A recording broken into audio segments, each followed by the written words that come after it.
Whenever I do an entrepreneurship training or seminar, one of the questions that comes up often is for young entrepreneurs to ask, kailan ba dapat huminto? When do you call it quits? Kasi I have done my best, binigay ko na lahat, pero it did not work. When will I say na hindi para sa akin ang negosyo?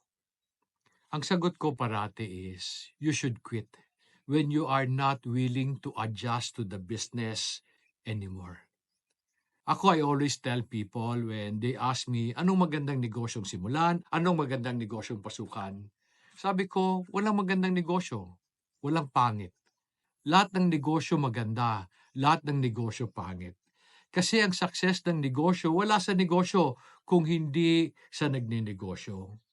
Pero bakit may mga negosyo kang pinasok na parang maski anong gawin mo, it just did not work? You see, you have to understand, pag pumasok ka sa isang negosyo, marami kang bagay na dapat pag-aralan.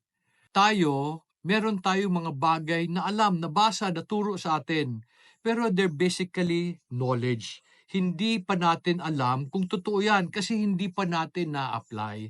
And so ito ang nangyayari sa mga startup. You have this bright idea na alam mo will work. Paggawa mo, it did not become successful. Bakit nangyari yon? Kasi iba ang theory, iba rin ang application. Kaya nga I also say, knowledge is not power. Knowledge has no power unless you know how to use it.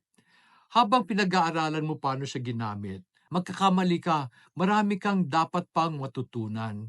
And the only way to make it right is to adjust to the situation. Yung mga pagkakamali mo, ang tawag ko doon, tuition fee. Bakit tuition fee? May ginawa ako, nagkamali, nawalan ako ng pera. So, nagbayad ako para matutunan yung isang bagay na hindi ko alam noon. And when you're starting a business, maraming ganun. Maraming mga bagay na akala mo tama. Pag-apply mo, posible namang hindi siya mali. Kulang lang siguro ang pagkaturo. Katulad na lang ng konsepto na the bigger the risk, the bigger the gain. Alam ba nyo na when I became an entrepreneur, that was one of my motto. That was one of the maxim that I live by. So I would try to find ways to look for money that I can invest in the business in a big way. Kasi sabi nila the bigger the risk, the bigger the gain. And whenever I would do that, I would lose money. And hindi ko siya maintindihan. Akala ko pa naman magaling ako negosyante kasi I was relatively successful when I was in HP. However, every time I put more money in the business, I would lose it.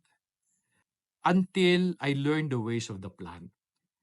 I discovered na ang tanim, pag linagyan mo ng maraming fertilizer sa simula ng buhay niya, ikamamatay niyan. Kasi na-overwhelm siya, hindi niya kaya absorb yung dami ng pagkain. I realized ganoon din ang negosyo. Many of us go into business thinking na pag may pera lang tayo, we will succeed. The bigger the risk, the bigger the gain. Hindi kinumpleto ng mga expert yung prinsipyo. Kasi the whole principle says, the bigger the risk, the bigger the gain.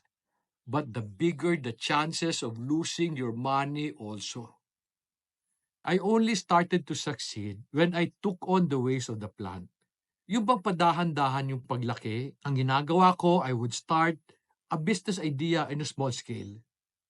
Pag maganda resulta, I would scale up. Pag pangit, I would try to find the reasons why nag-fail. And then I would adjust. Friends, kailangan mo maintindihan, failure is just a feedback mechanism that tells you kung ano tama and ano mali. Kung ano pwede and ano hindi. So meron kang alam when you started the business. Nung ginawa mo kaya nag-fail kasi life is telling you, yung alam mo kulang.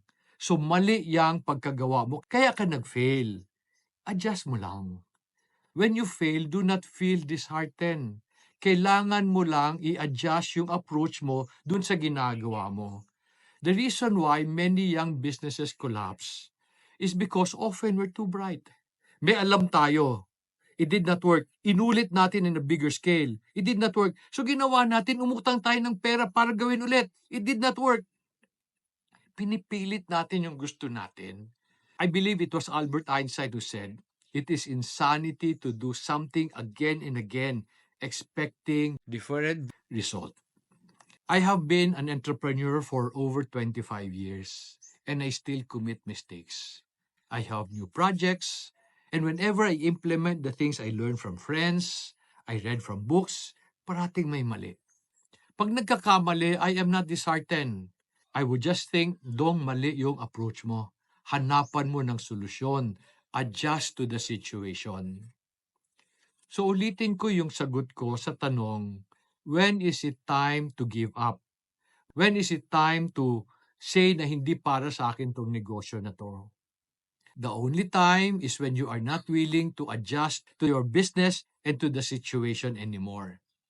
And oftentimes, I would tell those who ask that question, ba't mo sasara? Sayang yung tuition fee na binayad mo. Sayang yung mga nawala mong pera sa mga pagkakamali mo. Sana you take those lessons and learn from them. Huwag kang huminto. Pero pag ayaw mo na tagang mag-adjust, give up. Pero nangihinayang lang ako sa mga bagay na tutunan mo. So I wish you would not. I wish you would move forward, but also be willing to adjust. Be humble enough to accept na hindi lahat ng knowledge natin tama. Allow life to teach you through your mistakes and failures. Friends, sana natulungan kita. If you want to understand business better, I wrote a book entitled The Entrepreneur's Journey to Fruitfulness. I wrote this kasi gusto ko makatulong sa mga negosyante. I am hoping that I can help more businesses succeed and reduce the number of those who fail. Kung gusto mo malaman how you can avail of that book, just check the comment section below. Sana natulungan kita. And I hope to see you in my next videos. God bless you.